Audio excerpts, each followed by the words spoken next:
Make it this thing an intro here. I'm gonna share this with you and let it play for a second while I get my life together. So it's not just music. On to the next project. I'm Adam Krutinger. And I'm Brian Miller. And on the show, Brian and I have a weekly free-form conversation about building a living and a life with your passion. And this week's topic is authenticity on the internet. And we were just before we started recording having a debate about whether it should just be authenticity, no holds barred, or authenticity on the internet. And we were just starting to get into kind of why I pitched on the internet as kind of the context for this conversation. Before I get into that, why did you immediately were like, should it be on the internet? Should it not be? Should it be? What do you think? I guess it just took me by surprise. I just assumed that we would just talk about it in general, but I guess that is the main point because that's kind of where the difference is. Because it's a lot of times it's like, oh, I see your videos, but you're different than on your videos. Or same thing with like actors. Like, oh, is he as charming as he seems in the movies or on the TV show? So in that same kind of way, someone's how would you say it? Not their virtual life versus their in-person life, but It's your avatar. yeah, I guess so. Yeah, it pretty much is your avatar. Yeah, but one of the things we were talking. All right, hold on. So, what is basically happening here is this was recommended for me to check out, and it's kind of interesting topic. Figured we could do it quickly.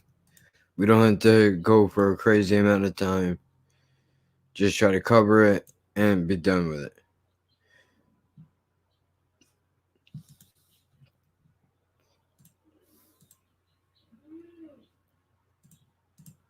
About though the other day because we got on this after the podcast last time actually and we weren't recording it but was talking about like when we are presenting something in our videos, is it authentic? And the one of the points I was making is if you look at me on the Puppeteers podcast, that's very authentically me. And on my tutorials, that's it is a different version of me a little bit. It's like me in presentation mode, but then but I'm authentically in presentation mode. So like, is that so? Again, that's kind of what started our conversation. I guess I want to hear what you say about that too. Yeah, there's a lot. It's interesting. This is more nuanced than I kind of originally expected it to be because you immediately went, yes, we were talking about that last time, and I had kind of forgotten about that part of the conversation. That is one element of authenticity is do I have different authentic selves, right? Are there multiple versions of me that are all authentic? And then the other version, which maybe we can save for later in this episode, in this conversation, is the question of now that everything in our lives is virtual, there is no distinction. Like there is no in real life person anymore as far as other people are concerned about me, right? Yeah. The only version of me that people know besides my wife is on the internet. And now, because of that, is there this weird blurring of the line between the way I show up on the internet personally for the people who know me and the way I show up on the internet professionally for the clients, customers, colleagues, and that. And so that's another part of this conversation. And that See, now what he just said was to people that know me, I come off one way, and then when I'm on the internet doing the YouTube, the podcast, whatever, I come off completely different because most people don't know who I really am when I'm not in front of a camera. That's what these two dudes are basically talking about right now. Is where is the line between being authentically who you are as a person, and then where does that wind up intercepting business opportunities and shit like that? Because we couldn't go, I couldn't go to a job interview and talk the way I normally talk. We all have agreed upon a set of rules that is taught to us when we are children, that when you're in public around other people, even if you're with people that we're all supposed to act a certain way. You can't get away with saying some shit to a random person at a job interview that you could say to one of your friends that you've been hanging out with for most of your fucking life. It just doesn't work.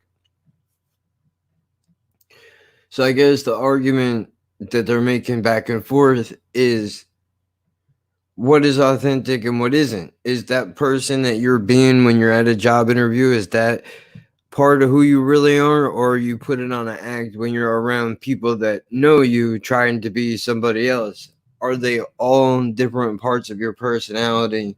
That's what these guys are getting at. I think they have a point. Everything is a part of your personality. Some people don't have the ability to be casual, let's say. We'll use that for a word. The dude that was in here yesterday, I've known that guy for 20 plus fucking years. He's come to my house. I got the broken toilet to prove it.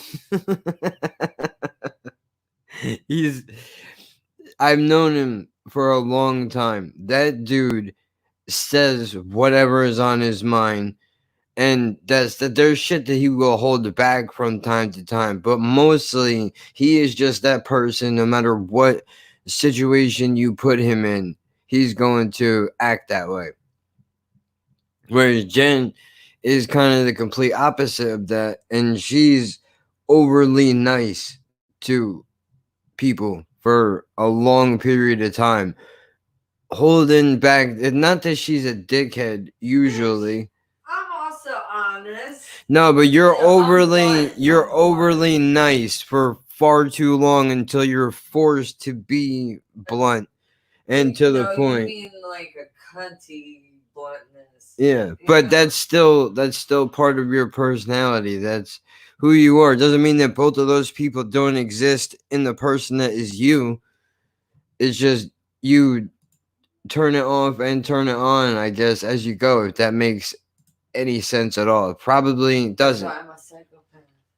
But this is an interesting conversation, and I don't mean to go over here and hijack these dudes' video, either their separate channels or this one where they're on this shit together. So let me just plug out there, and as you can see, I've already commented on it and I've liked it already, so there's a little bit of a bias here, I guess you could say. But these are two random dudes that were sent to me by Demo's fucking awesome dude. He's the cat behind all the fucking thumbnails that you see that are up on this channel, the fucking ill ones, dude. That's the man, the myth, the legend. He sent me this and he was like, dude, this is an interesting conversation. What do you think about this? So I checked it out, which is why we're here. But anyway, it's on to the next project. This is episode 8, Authenticity on the Internet. They've got 14 subscribers, which again, subscribers doesn't matter. But for everybody that's counting at home, apparently it's Brian and Adam, B Miller Magic, or at Adam, whatever the fuck your last name is, dude. I'm not gonna attempt. Look, the links are here. The links are here. You can click on this shit whenever you want, and you can go follow these dudes separately, together, wherever, forever. You'll be in my fucking heart. Whatever you want to do, bro. Whatever you want to do. Just that, but it can trickle back the other way too. Like the persona of you online can kind of be brought into the real life a little bit too, and it kind of has done that for me. In that, you know, in a lot of ways, I used my YouTube channel as a tool to help me learn presentation and my speech, because as we talked about before, my speech was terrible before, and I used this as a tool to watch myself and to watch what I say, even choose my words a little bit, which again, you could argue, if I'm thinking that much about which words I'm using, is that authentic? And it's again, I'm trying to train myself though into because again, in my true authentic self, it would just be me mumbling. Like, dude, that's true for me also. That's true for me also. If I came in here and you just put a camera on me, if I sat in this chair and I talked very quietly and I really didn't have any energy to anything that I was saying, and I felt like it looks like I was kind of uncomfortable and really not in the right place, like why are you putting a camera on that man for? Clearly he is not in an emotional position for you to be speaking to him with a shiny light in his face, and you're expecting something brilliant to come out when there's nothing. This kid is tripping all over his own fucking words. What's happening here? That would also be what I sound like. I understand you got to punch it up a little bit. You got to bring your energy up when you walk in here and this microphone kicks on and this camera turns on, whatever the fuck is happening. But I mean, dude, this is really tough because like I treat this space the same way that I treat life. In fact, maybe a little bit more loose even, because of the fact that people feel like they can come at me in some sort of way. Like let me give you an example. If somebody throws a comment out at me that says like, hey, fuck you, suck a dick, kill yourself, your mother's a fucking lesbian, right? Whatever they say to me, I then read that, and now my reaction to you is equal to that energy, even though you didn't say it in front of my face, because I sat here and thought about it. And if you were in front of me, I'd be like, dude, who the fuck you think you're talking to like that? But maybe I wouldn't, because I don't want to fucking wind up fighting you and going to jail when you call the cops and get me arrested, and I don't have bail money, and the lawyers are expensive, and there's a whole process that goes into it. But generally what you're getting is a genuine article. I've made it so that I don't have to pretend to be somebody else that I am not, a person that I'm not. Don't get me wrong, I can clean up. I can come in. I've proven that. I proved that the last episode of the podcast that came out, it was a clean episode. 100% no cursing, no explicit subject matter for damn near an hour. I think it was like 58, 59 minutes. Solid. So I can drop the language. I can talk a certain way if I need to. It's not that I'm not capable of doing it. It's that I feel more comfortable not doing that. I will do it. I'm happy to be able to flex those muscles every now and then. But if you actually, when people start to loosen up a little bit, this is the person eventually that comes out, is who's talking right now. I don't know if I think this is a bad idea. The only reason why I started this as a live stream and not a podcast for the future is because, one, I'm in the process of editing, I think, episode 78, 79. I'm editing, and I thought that this would be a good topic to have engagement a little bit, to go back and forth, but apparently I picked a bad time, because you can, if I pause, you can hear the tumbleweeds blowing past on this stream right now. I'm the only person in here. The crickets pack their suitcases and jump ship, bro. It's just me by myself. It's fucking crazy. But you know what I'll do, at the risk of fucking this up, I'm going to pull up the episodes quickly and we'll jump back into the video. I just don't want anybody that might be going past or stopping by to see one dude's face frozen on the screen and have no idea what the hell it is that is going on. Is that somebody talking? Is that a frozen video? Is that a newscast of some type? What is happening? At least, you know, with the icon in the middle of the screen, you know what it is that you're getting into. Hopefully. If not, welcome. And you will soon quickly figure it out. Okay. There it is right there. Look. Clean episode number 67.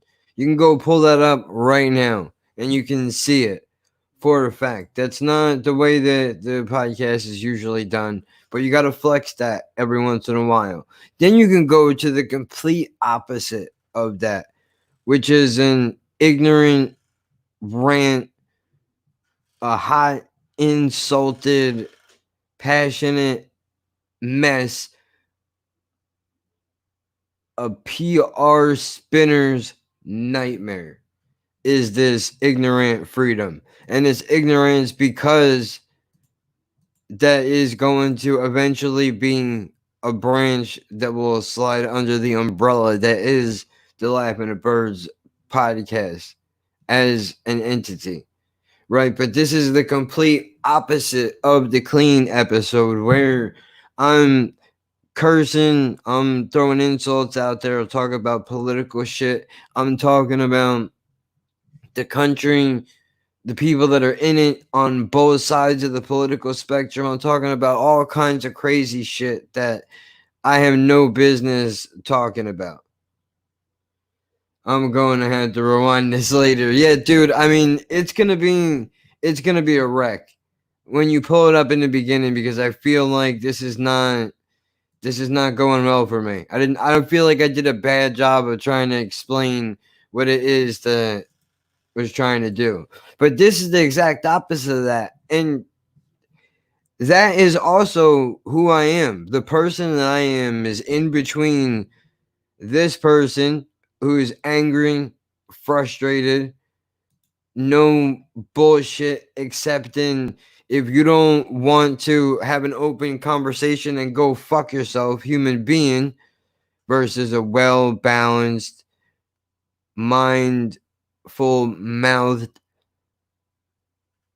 kind of boring, slopped together mess of a person. Both people are me. It's just a matter of trying to balance these two things together, which will now bring us back to the original purpose. This video. What good is that? That Well, that okay. So that is Oh, hold on. I'm looking forward to you talking about those black and white self-help videos.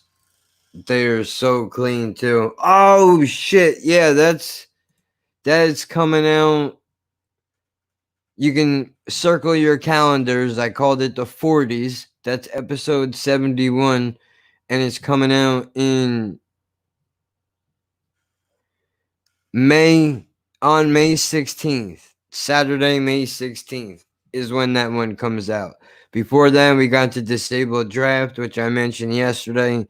BIID, people that forcefully make themselves disabled because they're fucking idiots and don't understand what a gift it is to not have a fucking handicap. But because now somebody doesn't want to be called a man or a fucking woman, we have to accept them. Instead of all pointing and going, dude, what the fuck is the matter with you? You want to lose a fucking leg or an arm? Go enlist in a fucking war, asshole. You do something noble with your fucking life. You can't say that. See, there we go. Perfect example. Escalation. I'm still in here. I don't mean to be rude like that, but sometimes that shit comes out. That bothers me that people do that. I mean, look, I would love to talk to a person that actually has this mental issue to try to better understand them. I don't want to be that guy who looks at a group of people and is like, fuck them and what they think and what they feel. They're stupid. That's no good. Fuck. All right, let me get back to this. is who you were, and then you made a decision to change, improve, work on aspects of yourself. So I don't see this as any less authentic than that. I mean, change is the natural state of things, right? It's the state of things. It's the state of people.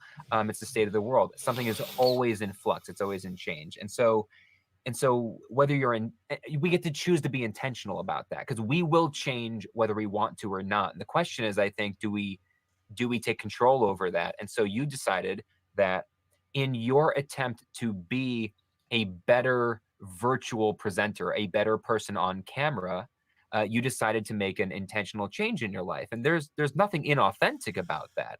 I think the question becomes like, say when you were a magician, right? Did you ever have a family member come to one of your shows, come to watch one of your professional shows? Did you ever have a family member in the audience? Oh yeah, It's weird, right? yeah, it's the worst. It's weird, and it's weird not because you think they're judging you, but because they know the real you, They know right? you're not really magic. Yeah, They know. Well, see, that's an interesting way of putting it, because for me personally, it's the exact opposite. For me personally, it's the exact opposite, where I pretend to be that interview guy around members of my family, but that's just what you got to do for the most part. Whereas here's a little bit different. But I mean, I have right now, there's a very strong possibility that a member of my family or two is listening to the last podcast episode that I put out.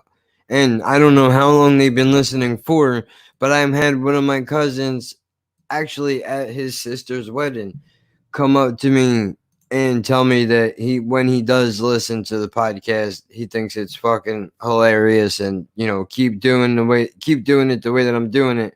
But it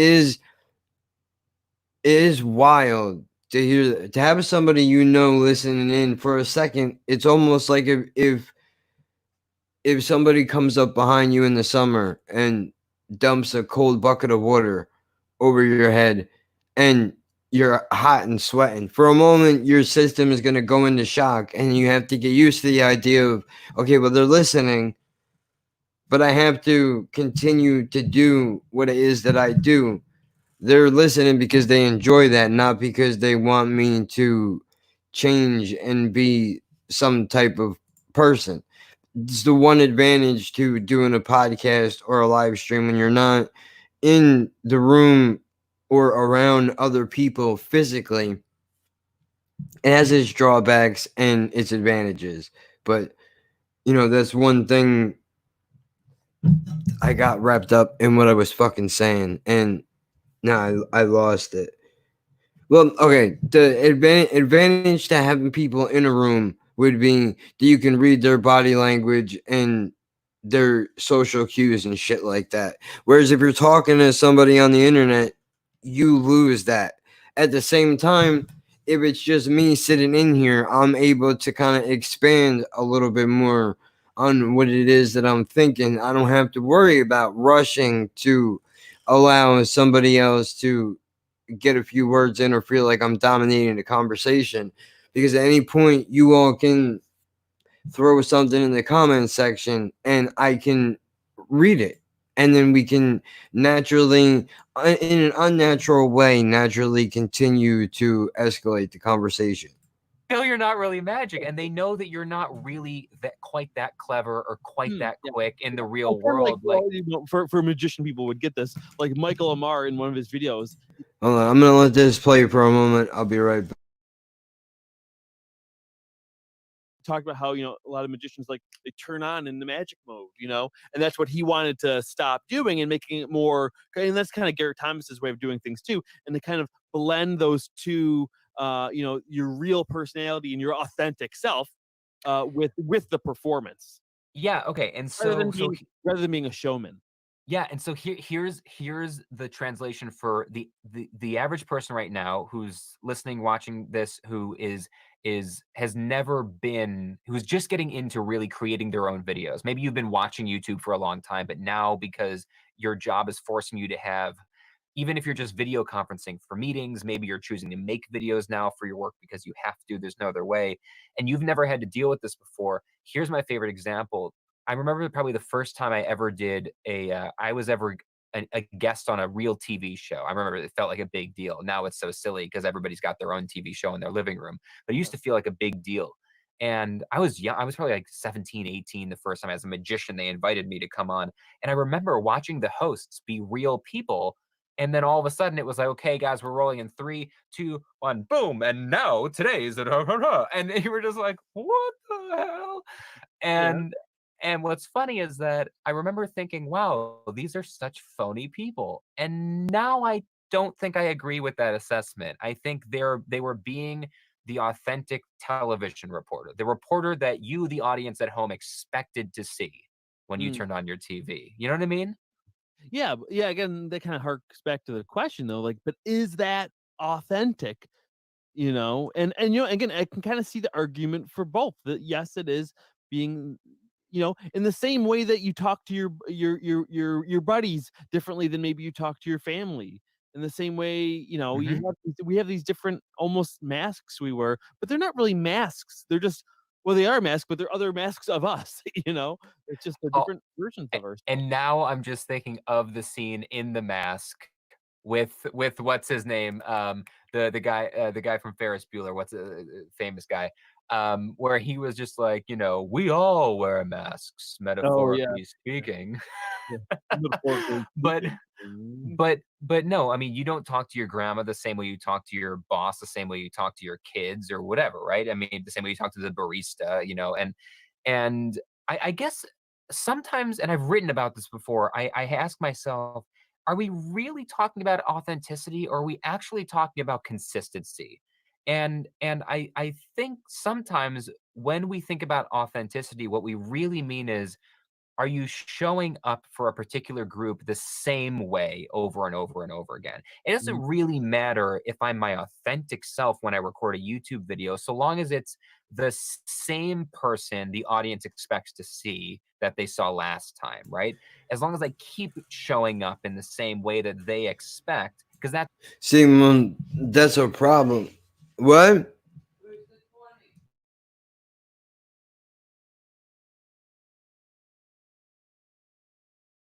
Minister. It should still be up there. I didn't touch it. But, it's not an easy thing to do. Maybe it's because I have mental issues. I don't know. But I'm not the same. I don't get in character every time I turn the fucking camera on. Sometimes I come in here at 7 o'clock in the fucking morning and my eyeballs look like they're not even open when I'm talking into the fucking camera.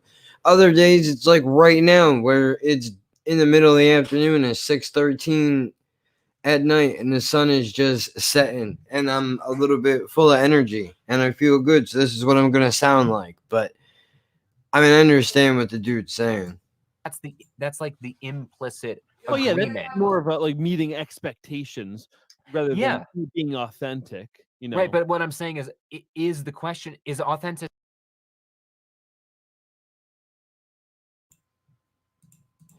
kind of an irrelevant, are we just getting are we just losing ourselves getting worried about authenticity when all we need to be asking is, are you fulfilling the promise you've made to that particular Mm, audience group of yeah. people, your grandma? Like, you've made an implicit promise to your grandmother that you show up, that you don't start cursing like a sailor the way that you do when you're hanging out with your friends. That's just, you've never said that Sure. out loud, but that's Yeah. the agreement you've made in that relationship.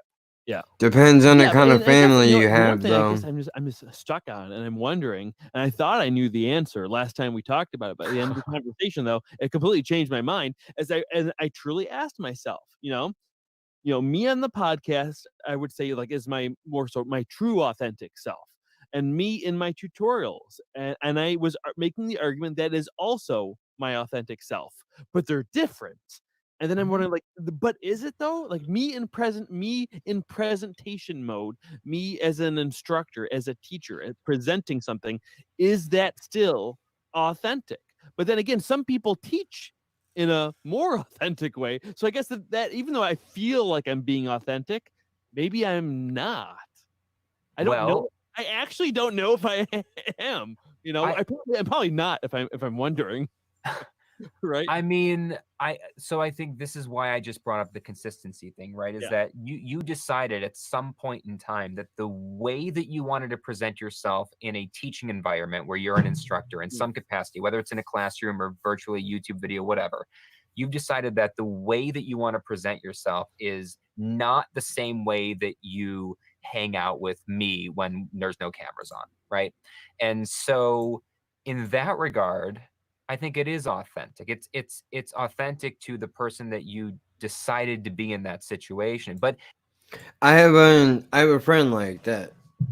Anybody who has been around this channel from the beginning, I don't know how many of you are left or how often you check in what you watch. Honestly, I don't know. I know I lost a few of the OGs when we made this switch from reaction videos to podcasts, but that's gonna happen. The point is, early on, I had a co-host with me who was one of my friends, and me and this dude, we met at a fucking Insane Clown Posse Hell's Pit concert in Sayreville, New Jersey at the Starland Ballroom, dude.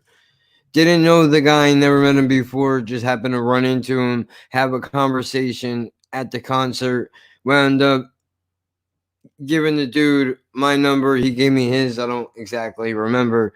And we wound up hanging out after that. Fucking one of the first times I ever hung out with him, which I can say this now because, he is in California. So, well, no, maybe I shouldn't. I already started, right? Who cares? But whatever. We smoked some silver haze the first time we hung out.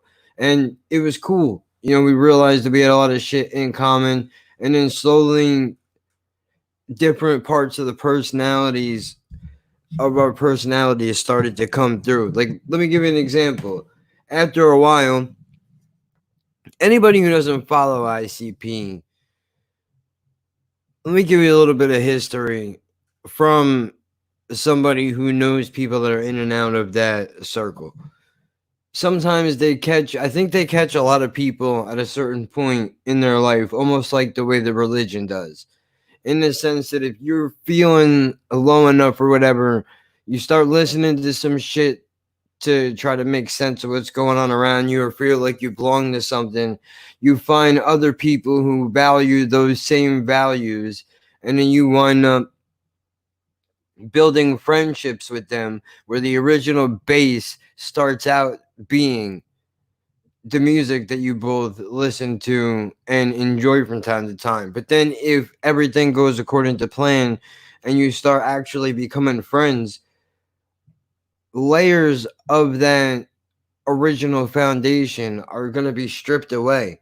It's like, well, I'm not really I remember him telling me after the Wraith came out, the second before that I'm fucking up the shit, dude.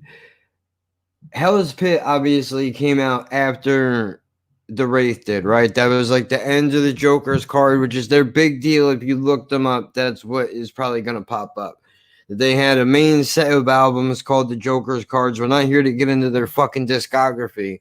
But the point that I'm making is we were listening to fucking music in his beat up Oldsmobile from who the fuck even knows when.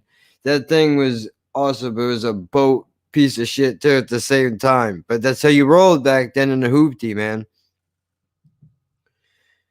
We were listening to the Wraith album. We're going through it, and he's like, "Man, I gotta be honest with you. Like, the music really doesn't.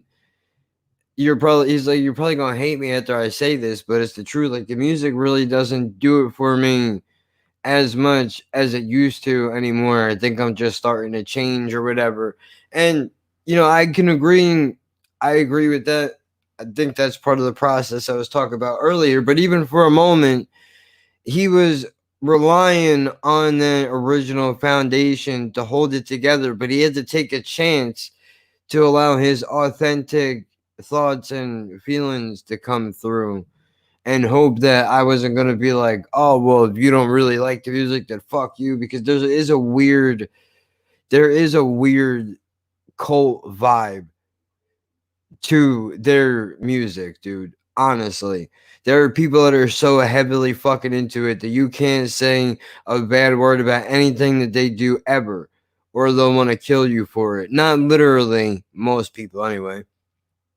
There's always going to be the stragglers, or those people from back in the day that you couldn't even say that Eminem was a decent artist because him and the ICP had issues. That you were a fucking fake if you supported both of the artists. You weren't allowed to do that. You had to pick a side, which is fucking stupid. But that's the way that it is. The point is that even though he took away the base layer that was the band, the thing that originally connected us, we wound up figuring out that we had enough in common to be able to remain friends even with all that shit stripped away years later. And don't get me wrong, I'm sure there's still times where he could go through an old album and relive good memories that he might have had. I mean, that's what music is basically there. Music is the bookmark to your life, dude. I know that probably sounds lame as shit, but it's true. Anything worth remembering in your life that has happened where music has been involved, the second you listen to a song, you can transport yourself back to that moment. Maybe the first time you discover music that you really enjoy when you first start getting laid, maybe when you met the person that you married, or whatever the situation is, you can apply to it and you can hold music to that as a nice place to be like, oh, I'm right back. It's like a time machine. But he took the risk and decided to go with more of his personality. Now, me and this fucking dude could literally, we've done it. There have been times where we sat in his fucking car in a parking lot outside for 2.5, sometimes 3 hours, just bullshitting and cracking jokes and making each other laugh. Sometimes just watching people walk by. Dude, one of the funniest fucking memories that I have recently is there's a guy who can't be more than 25 years old, but he works as a maintenance crew worker in the apartment complex, and he wears the same shit all the time in the colder weather where it's not freezing, where you need a goose down, but it's cold enough you need a long sleeve. He wears a plaid jacket that's gray and blue, like a checkers board, except not black and red. It's gray and blue. And he wears certain gloves, and he just has like a weird young face, but an older person's body. I'm doing a really bad job of explaining it, but hopefully you get what I'm saying. And we wound up making a backstory up on him. He didn't say anything wrong. He didn't do anything wrong. He was walking around doing his job, listening to whatever he had on his headphones, and we made up a whole backstory about how he was a pedophile and his whole job was to try to snatch kids and bring them into a broom closet to fucking rape them, like terrible shit, but making it funny. I know I probably just look, I have a dark sense of humor sometimes. Okay, shit like that. Pedophilia is a horrible and disgusting thing that should never happen to anybody. But the reality is that it does exist and it does happen. And if there's a moment where you can take some of that horrible thing and try to turn it on its head to at least try to get a little bit of a joke out of it, despite how not funny it actually is, that's a good thing. But the point is, we could not have jokes like that on the internet in this setting right here, right now. We couldn't. You know how many times we came up here to record a fucking podcast and either I said something completely fucking ridiculous or he said something, and we're laughing all the way upstairs, and right before the microphone kicks on, we have to look at each other and go, man, it would be fucking hilarious if we could share that. But unfortunately, because everybody's offended now, you can't. Nobody's gonna take the time to realize that you're not actually a racist and making stupid jokes and stereotypes about people it doesn't mean that you don't like those people. It's just funny to talk about funny shit. I should just shut the fuck up. I feel like I'm digging myself a goddamn hole here, man. But he's a funny fucking dude. One of the funniest people I know. And we can joke around for hours, but when he's on the internet, he's different. He watches his mouth. You would think if you heard both of these people, if you heard the cleaner version of his personality first, you would think the second version of him was an evil twin that he had that just looked and sounded exactly like him, but was a completely different human being, because you would not expect the first person would be at all like the second person, but they still are the same. I'm not making any sense. If you suddenly now, after years of showing up like that as a teacher, if you suddenly just became the person, when, you and I were hanging out at our buddy's wedding, probably that might be authentic, but it wouldn't be professional, it wouldn't be consistent, and it wouldn't seem authentic to the people who have known you as a teacher. Okay. My phone. Son of a bitch. Oh, great. It fell on the floor. I bet you it just broke.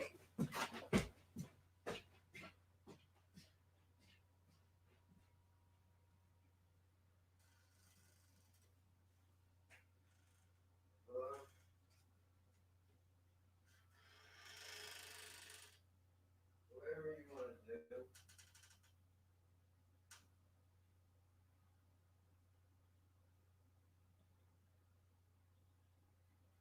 If you only want to get two, then get two.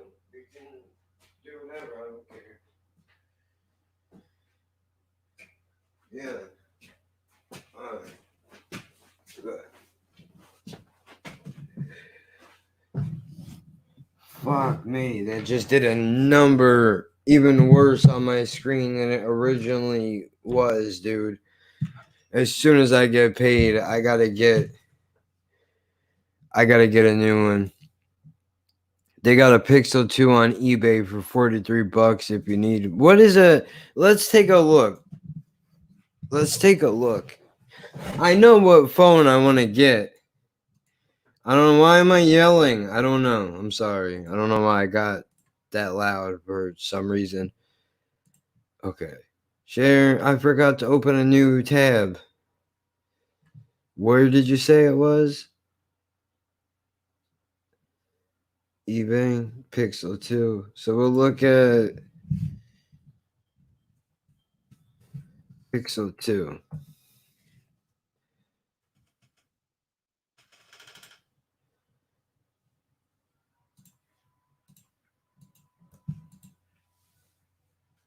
This is fucking $500, bro. You could suck my asshole. That's what you could do. Is that what it is? It's Pixel. What the fuck? What is happening? Search for this then. Whatever you want to do, man.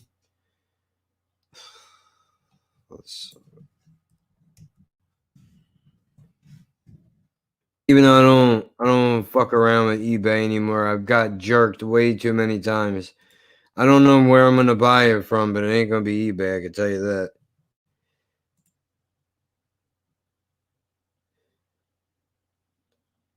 Refurbished, $95. Or what's wrong with it? Not what's wrong with it. What is the deal? 170. This will get you ripped off right here. This person's from New Jersey. I highly doubt it. This is not even a real. This is not real. This is bullshit. Key feature body, metal body, premium hybrid coating. Now you're just talking shit about a paint job on a fucking cell phone. We're not talking about a candy painted Cadillac, motherfucker. What are you doing? Gorilla Glass don't mean shit when I'm dropping it on the floor. 5-inch or whatever the fuck size screen. I'll show you I'll show you the phone I want.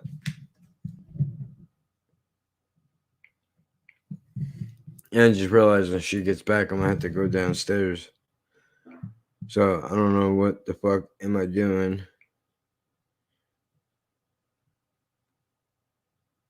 I know I should still have a photo of it.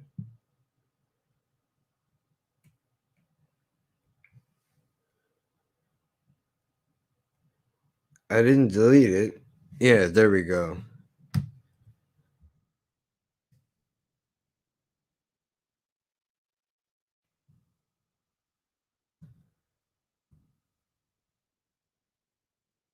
This is the one I wanted. This phone.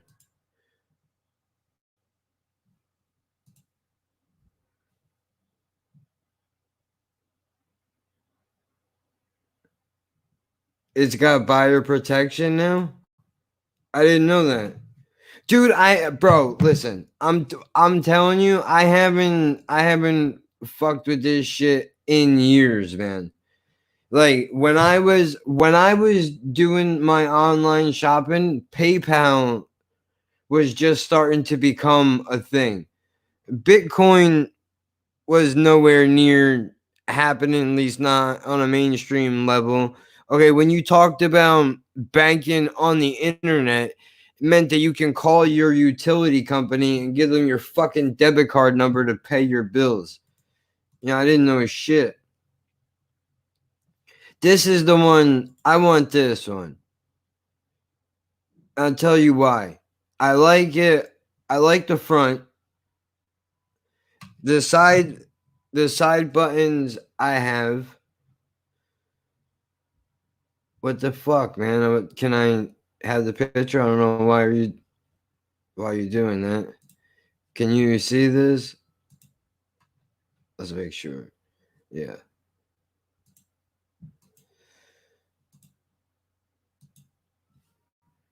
Wait, which screen are you on? I have too many tabs open.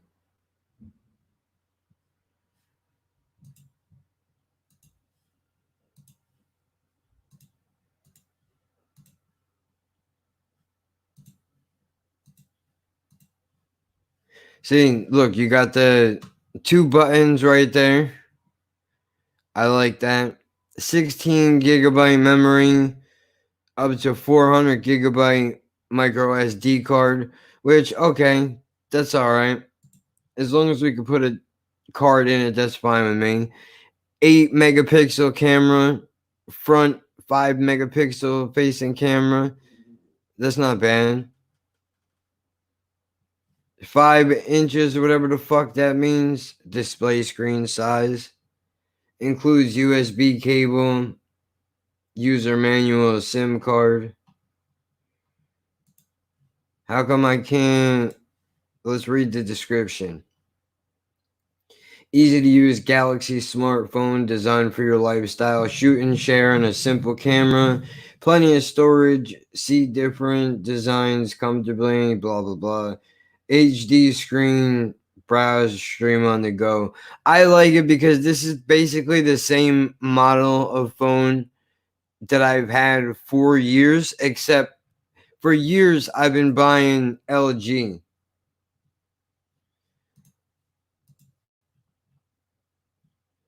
You should just get a Galaxy 7 for that price. Is the Galaxy 7 better?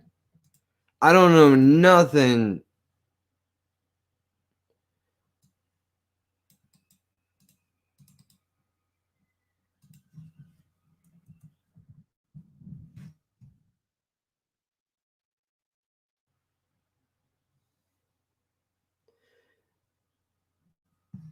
Well, hold on. This is a way more money, though. That phone was only $40. These are fucking almost 300. I was trying to do something that was like affordable. Oh, these are the cases. I'll need to get one of those for sure. Well, look, obviously Target is not where you go to get a phone, but say $50. I don't think that's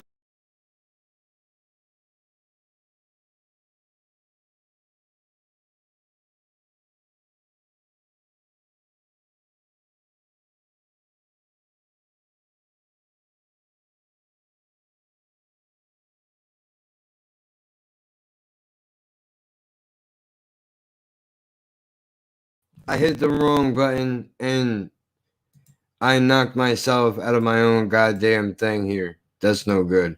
But I'm gonna get that one. I'll have to look into seeing how different the 7 is from that one. You can find them cheap. You just gotta make sure you read the descriptions. That's a good point.